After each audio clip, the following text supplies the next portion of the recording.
Bom, a notícia caiu como uma bomba. Nicolás Maduro, o presidente da Venezuela, foi capturado numa operação militar americana em Caracas e já levado para Nova York. E tudo isso há 9 meses da eleição presidencial aqui no Brasil. O timing é impressionante. Pois é, a primeira impressão assim é que isso é um presente de Natal atrasado para a oposição. Com certeza. Mas a questão é, será que é tão simples?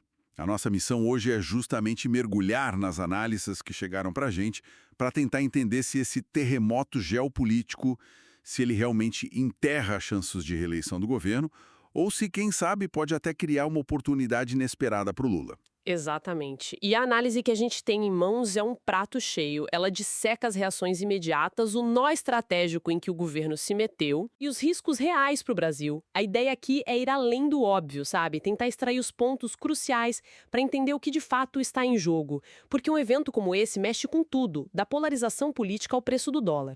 Ok, vamos começar pelo mais evidente, então. A notícia mal tinha saído e a oposição já estava com o megafone na mão. Como é que foi essa reação? Era o esperado? Olha, foi o esperado, só que muito mais rápido e mais coordenado.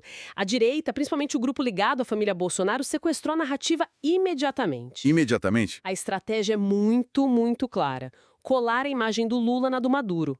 O Tarcísio de Freitas, que é um nome forte para a presidência, Sim. ele foi direto ao ponto, postou algo tipo: a Venezuela agora está vencendo e a esquerda e no final do ano que o Brasil também vença. A ponte que ele faz entre a queda de um e a possível derrota do outro não podia ser mais explícita. É uma jogada de marketing político clássica, né? Criar essa associação negativa na cabeça do eleitor. Exato. Mas só isso convence? Ou eles foram além? Ah, foram muito além. Isso foi só o começo. O senador Flávio Bolsonaro já veio com um discurso mais ideológico, falando que ditaduras caem quando os povos escolhem a liberdade. Certo. A mensagem subliminar aí é tentar enquadrar o governo Lula como uma ditadura em potencial. E para fechar o cerco, a Michele Bolsonaro reforçou a imagem do Lula como amigo de Maduro, sugerindo que eles compactuam com os mesmos métodos. É uma ofensiva total, então. Total. Para martelar uma única mensagem: Lula é igual a Maduro. Certo? A ofensiva da oposição é clara, é agressiva, é fácil de entender. Mas eu me pergunto, essa estratégia não corre o risco de parecer, sei lá, exagerada, meio desesperada? O eleitor de centro, que é quem decide a eleição, ainda compra essa narrativa do fantasma do comunismo em pleno 2026? Essa é a pergunta de US$ 1 milhão. E a análise sugere que é um risco calculado. Para o eleitorado que já é convertido, essa narrativa funciona como um combustível poderoso. Uhum. Para o eleitor de centro, a eficácia é mais duvidosa. Mas a aposta da oposição é que o caos que pode se seguir na Venezuela, mais refugiados, instabilidade econômica, sirva como um exemplo prático, um exemplo assustador do que eles estão falando. Entendi. A imagem de uma crise na fronteira é muito mais forte do que qualquer discurso. Muito mais forte, exato. Isso nos leva direto para o outro lado da mesa. O governo Lula se viu numa sinuca de bico monumental. Como é que se responde a uma crise dessas com a oposição martelando sem parar? É o que a análise chama de um dilema triplo. São 3 forças puxando o governo para lados diferentes e qualquer movimento em falso pode ser desastroso. Um dilema triplo? Ok. A primeira e mais óbvia é a opinião pública. Os dados são brutais. Cerca de 90% dos brasileiros têm uma imagem negativa do Maduro. E quase 1/3 acha que o Brasil já é próximo demais da Venezuela. Nossa, Ou seja, defender o Maduro, de qualquer forma que seja, é um suicídio político. 90% é praticamente um consenso nacional. É um número impossível de ignorar. Ok, essa é a primeira pressão. E as outras duas? A segunda tem a componente menos ampla e mais interna. O comportamento de muitos políticos lulistas que, ora defenderem o Lula, ora abalcanizaram o extremo interesse. Ou seja, nem os partidos políticos querem abraçar o Maduro e nem o pessoal do Congresso quer abraçar a pessoal do Lula. Exato. Os governos pertencentes ao PT estão de vidas ou mortes com os associados do Maduro. Isso levanta muitas dúvidas quanto às estratégias políticas Lula para lidar com o presidente. E a terceira pressão, então? A terceira é o que a análise chama de um atrenhamento do Congresso. O poder do presidente está cada vez mais concentrado nas instituições. Ou seja, no decreto, judiciário, há decisões judiciais e praticamente num acordo com o governo de outras bancas políticas com quem o seu poder é dado. É o PTGC, na verdade, ficar mais frágil em mãos de quem não quer a cabeça do governo, o que é um baita perigo para o desenvolvimento do país e para a continuação do seu quadro. 100%. A segunda pressão vem da tradição da diplomacia brasileira, do Itamaraty. O pilar da nossa política externa sempre foi a defesa da soberania e da não intervenção. Uma operação militar de um país dentro de outro é uma violação flagrante desse princípio. Ficar calado seria ruim. Seria visto como uma quebra histórica com essa tradição, uma submissão. E a terceira pressão é justamente a figura do Trump. Uma resposta muito dura contra os Estados Unidos poderia gerar um conflito direto com a Casa Branca, mas uma resposta fraca seria usada pela oposição aqui dentro como prova de que o Lula é frouxo. Percepção pública, tradição diplomática e o fator Trump. É um campo minado. Diante disso, qual foi a saída que eles encontraram? Qual foi a resposta oficial? A resposta foi uma peça de engenharia diplomática pensada em cada vírgula. A declaração oficial do Lula foi a seguinte, e presta atenção nos detalhes. Ok. Os bombardeios em território venezuelano e a captura do seu presidente ultrapassam uma linha inaceitável. Esses atos representam uma afronta gravíssima à soberania da Venezuela. Interessante. É uma declaração forte, mas ao mesmo tempo, o que ela não diz é tão importante quanto o que ela diz. Exatamente. É um jogo de palavras calculado. Primeiro, o foco total é na soberania, um conceito abstrato, e não na figura do Maduro. Certo. Segundo, o nome de Trump não é citado em nenhum momento, evitando um confronto direto. E o mais genial ou arriscado é que o nome do Maduro também não é dito. O texto fala em seu presidente. Ah, boa observação. A estratégia é clara: condenar o ato, a violação da soberania, sem defender a pessoa. É uma tentativa de se equilibrar na corda bamba. E a esquerda em geral, os partidos aliados, tipo o PSOL, os movimentos sociais, eles compraram essa linha ou teve gente querendo uma defesa mais enfática do Maduro? A maioria fechou com a estratégia do governo. A ordem foi consolidar a narrativa da soberania. Deputados do PT e de outros partidos de esquerda começaram a levantar a bola de que o interesse real do Trump é o petróleo venezuelano. Sim, o argumento do petróleo. E, mais importante, começaram a usar o episódio para alertar sobre o risco de uma interferência americana na eleição do Brasil em outubro. A presidente do PSOL, a Paula Corradi, que é de uma ala mais à esquerda da aliança, foi taxativa.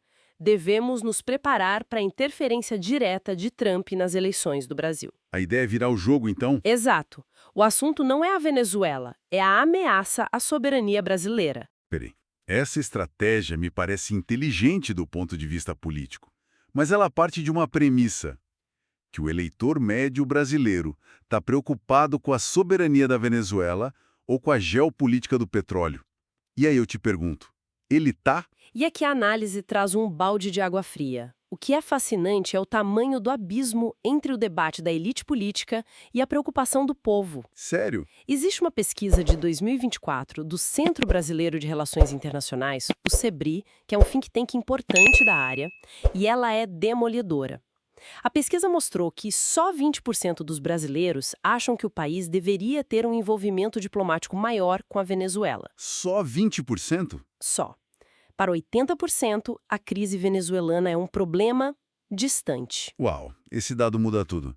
Então, basicamente, o governo e a oposição estão travando uma luta de boxe num ringue vazio, enquanto a plateia está do lado de fora, preocupada com outras coisas. É, uma ótima analogia. Existe um risco enorme de a classe política estar falando sozinha. Eles estão debatendo em diplomatês, em geopolitiquês, para um eleitorado que quer saber do preço do arroz, do emprego e da segurança na sua rua. Certo. A conexão entre a soberania venezuelana foi violada e a sua vida vai piorar por causa disso não é automática. E se o governo não conseguir fazer essa ponte, a sua estratégia de comunicação nasce morta. Ok. Já que o brasileiro médio talvez não esteja tão ligado na retórica da soberania, vamos falar do que realmente pode chegar no bolso e na vida das pessoas. Quais são os impactos concretos, imediatos dessa crise? Começando pela economia. O dólar disparou. a gasolina vai subir. Então, no mercado de petróleo, a reação foi surpreendentemente calma. O preço do barril do tipo Brent, que é referência pra gente, caiu um pouquinho, 0,31%. Caiu? Sim, o motivo é simples. Apesar de a Venezuela ter as maiores reservas do mundo, a produção deles hoje é pífia. Não chega a 1,5% do total mundial. Então, a saída deles do mercado não faz nem cócegas. Ah, entendi. A médio prazo, a notícia pode até ser boa para o Brasil.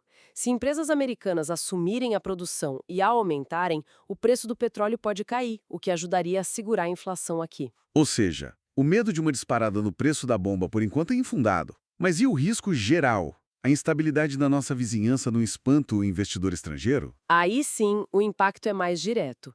Indicadores de risco como o CDS, que funcionam como um seguro contra o calote da dívida de um país, subiram para todos os emergentes, incluindo o Brasil. O mercado fica com medo. Fica mais medroso e, em momentos de tensão, os investidores correm para a segurança do dólar. Então, a tendência é de uma pressão de alta no câmbio. Na prática, isso quer dizer que a viagem internacional fica mais cara, produtos importados também, e isso pode sim gerar alguma inflação. O impacto não é no petróleo, é na percepção de risco. Entendi. E, do lado humano, a gente já tem uma crise migratória enorme há anos. O que acontece agora? A expectativa é que piore, e muito. O Brasil já abriga oficialmente mais de 575 mil venezuelanos. A análise cita o caso do Paraná, que já tem 87 mil, a maioria em Curitiba. Nossa, é muita gente. Um pesquisador da UFPR, Márcio de Oliveira, projeta que o fluxo para o sul e sudeste vai aumentar ainda mais. O governo federal já sabe disso e está montando um plano de contingência de quase 300 milhões de reais. E é aí que o debate político e a realidade se encontram de forma explosiva, certo? Mais imigrantes podem virar arma na mão da oposição. Exatamente. Esse é o ponto onde a geopolítica vira política local. Um aumento do fluxo de refugiados é prato cheio para discursos xenófobos e para a narrativa da invasão que a direita adora. Além disso, sobrecarrega os serviços públicos, principalmente em estados da fronteira, como Roraima. Isso gera um desgaste real na popularidade do governo, porque o problema se torna visível, palpável, e a oposição vai dizer: tá vendo? É isso que dá ser amigo de ditador. A gente já mencionou o Trump algumas vezes e a análise parece dar muito peso à possibilidade de interferência dele na eleição brasileira. Isso é um medo real do governo ou é mais uma retórica para criar um inimigo externo? Olha, a base para essa preocupação é bem concreta. Não é só retórica. Trump já tem um histórico. É verdade. Ele chamou o Lula de lunático de esquerda radical e pediu votos abertamente para o Bolsonaro em 2022. A própria operação na Venezuela é um sinal de que ele adotou uma postura muito mais agressiva e intervencionista na América Latina nessa nova gestão. Certo. Ele mesmo disse que os Estados Unidos estão assumindo a governação da Venezuela até uma transição. Isso funciona como um apito de cachorro para a base bolsonarista, um sinal de que eles têm um aliado poderoso na Casa Branca. Certo, o cenário está montado. A crise é complexa com várias camadas. A análise que a gente tem aponta para 3 caminhos principais, 3 cenários para a eleição de outubro a partir de agora. Qual seria o primeiro? O primeiro é o cenário otimista para o governo Lula. Nele, o Brasil consegue costurar uma aliança com outros países importantes da região, como México e Colômbia, para criar uma frente unida contra o intervencionismo americano. Uma frente latino-americana. Isso! Se o Lula conseguir se posicionar como o líder que defende a soberania da América Latina, ele cresce como estadista. A análise lembra que o jornal Financial Times já tinha dito que o Lula se fortalece politicamente quando resiste às investidas de Trump. Seria transformar um problema numa demonstração de força. Esse cenário otimista me parece um pouco otimista demais, não? Uma América Latina unida contra os USA? Parece roteiro de filme. É difícil. E qual seria o cenário mais pessimista? O segundo cenário é o de impacto negativo, e talvez o mais provável. Nele, a Venezuela mergulha numa guerra civil ou num conflito prolongado. Isso gera uma onda de refugiados gigantesca, o caos na fronteira vira notícia diária e a direita usa isso como seu principal trunfo de campanha. Como um alerta constante. Exato, um alerta. Esse cenário sangra a popularidade do Lula, principalmente no centro, naquele grupo de 54% dos eleitores que não se consideram nem de direita nem de esquerda e que decidem a eleição. E o terceiro cenário seria o modo pesadelo para o Palácio do Planalto, imagino? Sim, é o cenário de interferência direta. É quando Trump, vendo uma disputa acirrada, decide entrar de cabeça na eleição brasileira e declara apoio formal e aberto à oposição. Nesse caso, a Venezuela vira o tema único da campanha. A oposição conseguiria consolidar a narrativa do alinhamento do Lula com ditaduras e seria muito difícil para o governo desviar o debate para a economia ou para os programas sociais que são seus pontos fortes. Então, para a gente amarrar tudo isso, a captura do Maduro, que parecia ser um golpe fatal no governo, na verdade, abriu um tabuleiro de xadrez muito mais complexo. Muito mais. A direita ganhou uma história simples e poderosa para contar, a do comunismo fracassado. O governo tenta responder com uma história mais complexa, mais abstrata, a da defesa da soberania. Isso. As pesquisas ainda dão favoritismo ao Lula, mas o jogo ficou absurdamente mais instável. Perfeito. A conclusão da análise é que o resultado da eleição vai depender menos do fato em si, a captura do Maduro, e mais de 4 fatores que vão se desenrolar a partir de agora. Certo. Quais são? Primeiro, o que vai acontecer na Venezuela? Vai estabilizar ou vai virar um caos total? Segundo, o Lula vai conseguir ou não liderar uma resposta regional e parecer um estadista? Terceiro, qual vai ser o tamanho real da crise migratória e do sentimento anti-imigração no Brasil? E, por último, No fator Trump. o fator mais imprevisível de todos. Qual será o nível de envolvimento do Trump na nossa eleição? A eleição brasileira deixou de ser só sobre o Brasil. Se é que algum dia foi. E isso nos deixa com uma questão final para pensar que a própria análise provoca. Se a principal defesa do Lula vai ser a bandeira da soberania, como é que essa mensagem, que é sofisticada, de diplomacia, pode ser traduzida para um eleitor que, como os dados do SEBRE mostraram, está mais preocupado com o preço do feijão? Boa pergunta. E tem outro cenário contraintuitivo para refletir. E se o governo de transição na Venezuela der certo? Se a economia deles começar a melhorar antes da nossa eleição? Isso, ironicamente, fortaleceria ou enfraqueceria a narrativa da oposição brasileira? O jogo está só começando.